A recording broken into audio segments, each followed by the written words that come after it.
What's going on, guys? It's Banish for Cost. Welcome to the new video, and today we're going to be bringing to you my brand new Sky Striker deck. So I've gone through so many iterations of Sky Strikers throughout the years, but we finally just got some new support. We got Linkage and we got Hamp, and these cards actually help the deck so much. Just a couple days ago, they also announced a brand new Link 2 monster. This is going to be really awesome because then we can run cards that aren't Sky Strikers, like the Bisteals, and then we're going to be able to basically still go into our Sky Striker engine. If you guys want to see more of this type of content, make sure you like, comment, and subscribe, and you can hit the Twitch. The link is down below. And if you guys have any recommendations on decks you want to see, make sure you let me know in the comments. So without further ado, let's get into the Sky Striker deck profile. So first up, for the monsters, you know you're going to want to run triple Sky Striker Ace Ray.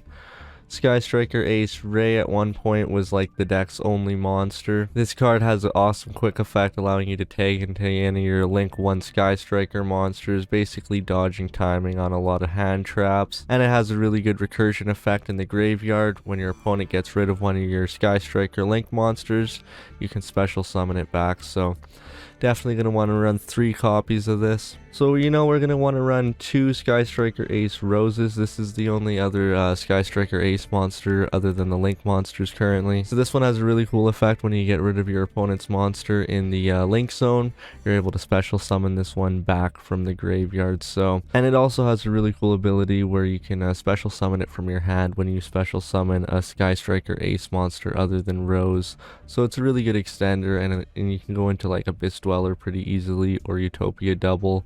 I run 2 just to maximize on the Sky Striker Ace monsters, because we're going to be running 2 Sky Striker Ace Hamps. So Hamp is the new Kaiju Sky Striker we got basically.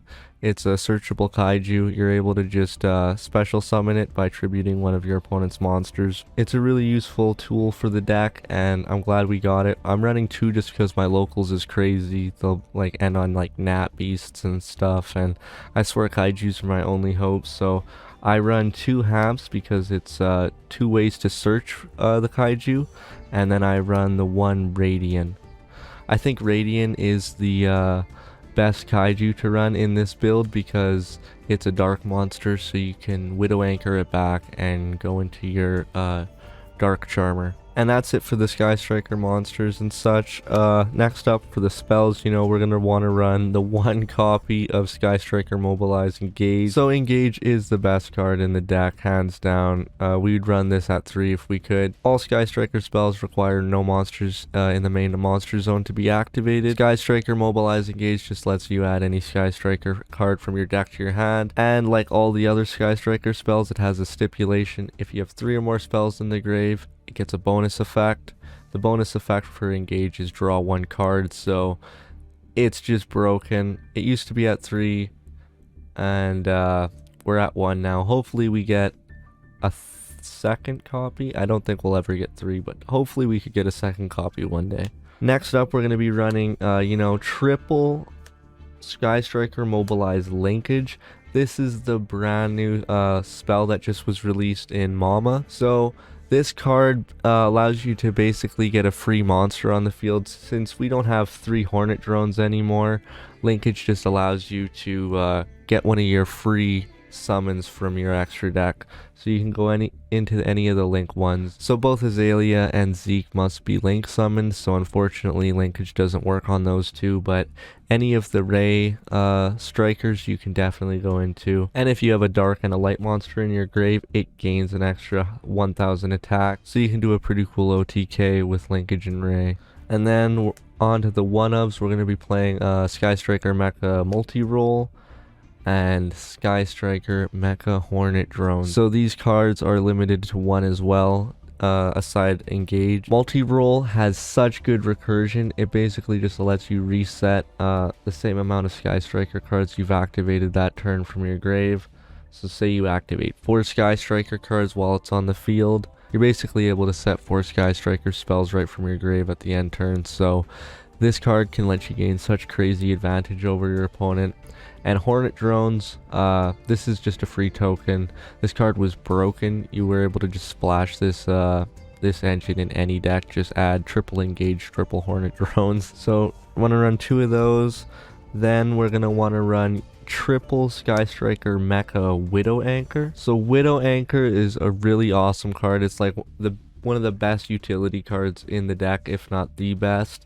This card is kind of like what you're always going to be wanting to get on first turn and whatnot. So Widow Anchor just lets you negate a monster, and if you have 3 or more spells, you get to steal it. So you can just link climb with it, you can stop your opponent. It's just overall a really incredible card. Definitely going to want to run 3 in pretty much every build of strikers you ever play. A card that isn't always run at 3 or 2 even is Shark Cannon. I think Shark Cannon is very situational depending on the format and how reliant Graveyards is and how useful Banishing is. Double Shark Cannon, but you could probably run 3 if you want. So, you know, just because my locals is kind of crazy, they'll be like dropping M-Pens on me and stuff. I'm running double Afterburners. Like, I just want to see this card in my opening hand. I have even thought about putting it up to 3, like, actually.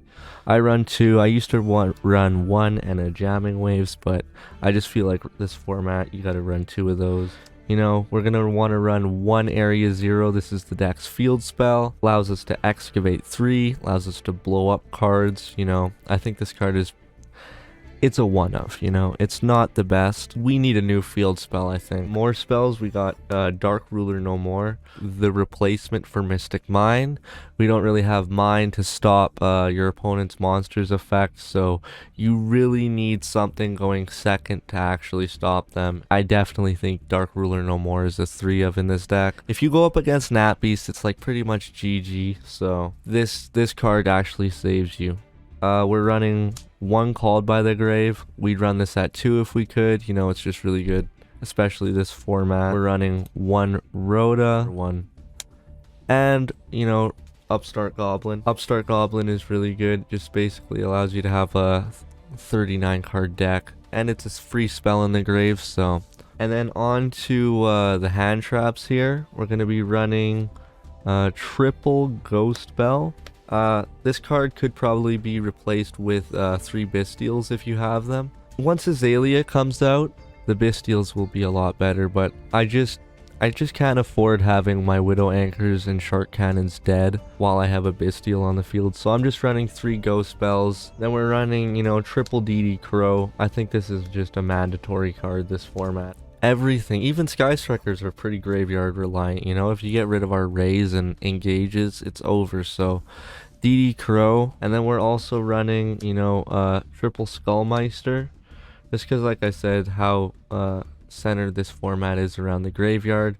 I think you just want to be stopping your opponent from really activating anything in the graveyard, and Skullmeister isn't once per turn, so super awesome card. And the last hand trap of the deck is Infinite Impermanence. You know, this is just a really good card too, but you could probably want to replace these with Bystials too if you have them.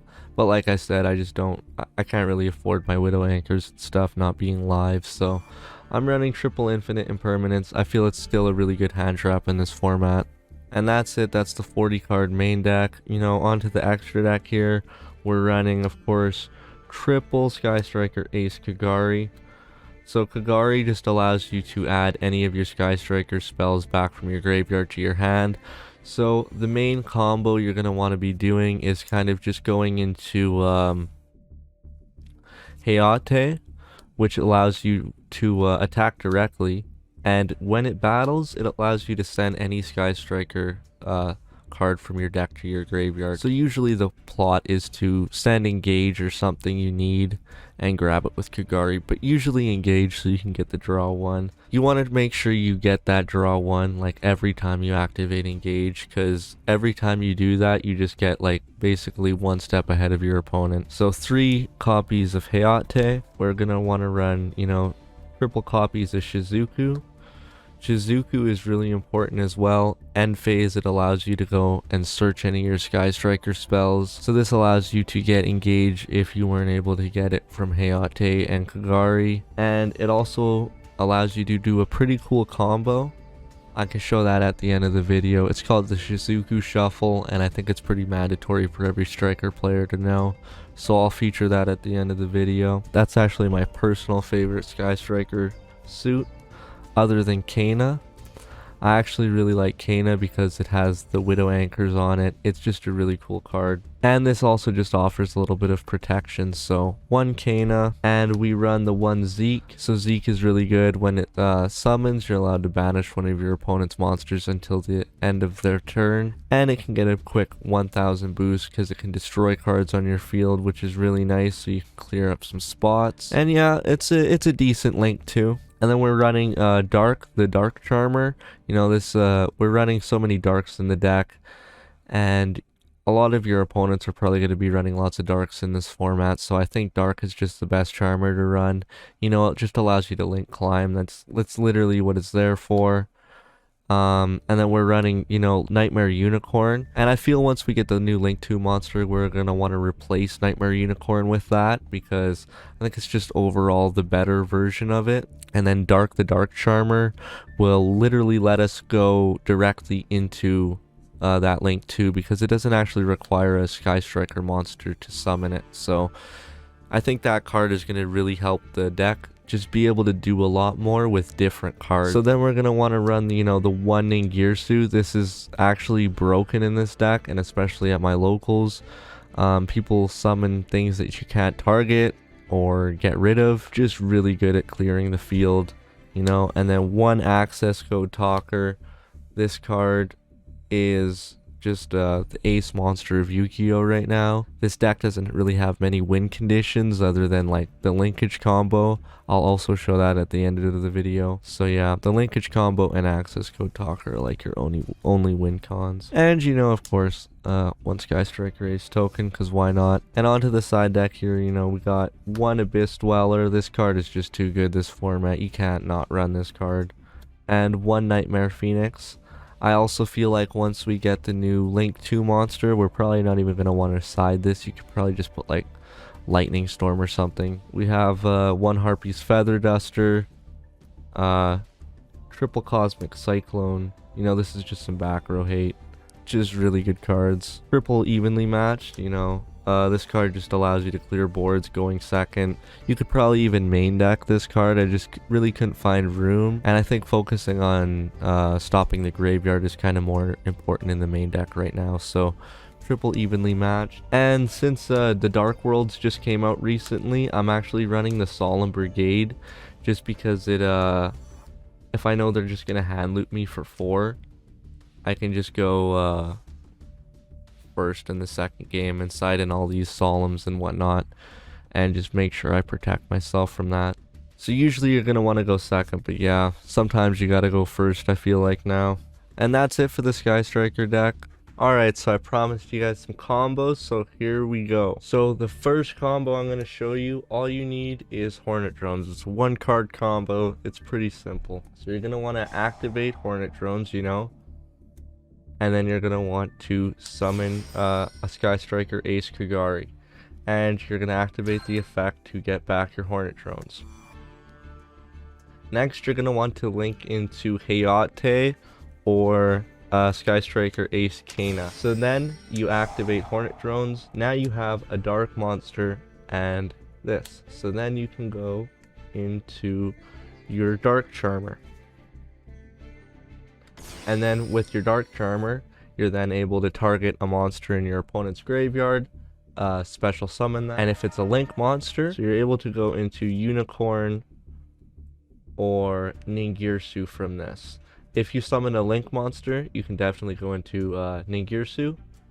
If not, you can go into Unicorn. That's an easy way to link climb into 3. So next up is a really cool combo. This is the one featuring Linkage and your Sky Striker Ace Ray. So this OTK is a little situational and does require your opponent to kind of have nothing on the field. So this is the combo here. First, you're going to want to normal summon Sky Striker Ace Ray in the main phase. And then you're going to want to go to the battle phase and punch for 15. Once the 15 goes through, you're going to want to activate Quick Effect. Want to go into Sky Striker Ace Hayate. And now, since you're still in battle phase, you're going to attack for another 1500 and activate Hayate's effect to send Rose to the graveyard. Now you have a light and a dark monster in your graveyard. Now we can activate Sky Striker Ace Linkage from our hand and go into Kagari. We're going to activate Kagari's effect on summon to add Linkage back to our hand. We're still in the battle phase, and now Kagari has 2500 attack because we activated Linkage while we had a light and a dark monster in the graveyard. So now we attack for 2500, and then we're going to activate Linkage again, and then we can go into either Sky Striker Ace Kana or Sky Striker Ace Shizuku. Probably Shizuku, just in case they have a way out of this. And then you're going to want to punch for the last 2500, and that's game. So this next one is a really awesome one. This is called the Shizuku Shuffle. So what you're going to want to do is in end phase, you're going to want to activate Shizuku to add one Sky Striker spell from your deck to your hand. So you can add any of the quick play spells for this to work, which is Hornet Drones, Shark Cannon, Linkage, and Widow Anchor. So you can add any of those to your hand right now. And then since they're quick plays in end phase, you can activate any of them. You can choose. And then since you've activated a Sky Striker spell in the end phase, you're now able to set that same Sky Striker spell you just activated with multi. One of the ways you gain advantage like on the first turn. So the next one is a little bit situational. It's if you have a Hamp, Widow Anchor, and you have, of course, a Sky Striker Ace monster so that Hamp can be live. This is how you can get rid of 2 monsters with Hamp. So what you would want to do is you can just tribute the weaker one with Hamp, and now you're going to want to activate Widow Anchor so you can steal the Hamp, and then since it's in your main monster zone, you can actually just clash into this, kill itself, and when it's destroyed by battle, you can target one face-up monster your opponent controls and destroy it. So you've basically got rid of the Hamp on your main side, got rid of both their monsters. You could also steal it, and since it's a dark monster, you can go into dark and start link climbing. And those are the combos that I was going to show you all today in the Sky Striker video. So that is my Sky Striker deck profile. So I've been building this for a long time. It's gone through so many iterations, and if you have any recommendations for the deck, make sure you drop it. And this isn't the way you have to play the deck. This is just the way I've built the deck, and as a template for you all to build your own with. I think mine is kind of built towards what my own locals is playing, and you all should kind of cater your own builds towards what you're going to be going up against. So if you enjoy this type of content, make sure you like and subscribe and comment down below on what you want to see in future videos. I'm always open to deck profiles. We have so many cards here. We can do like deck profiles for days. So let me know what you want to see in the comments down below, and make sure you hit the Twitch and subscribe. We also have the Discord down below. Everything's down below, but yeah, this is Banish for Cost, and we'll see you guys in the next video. Peace.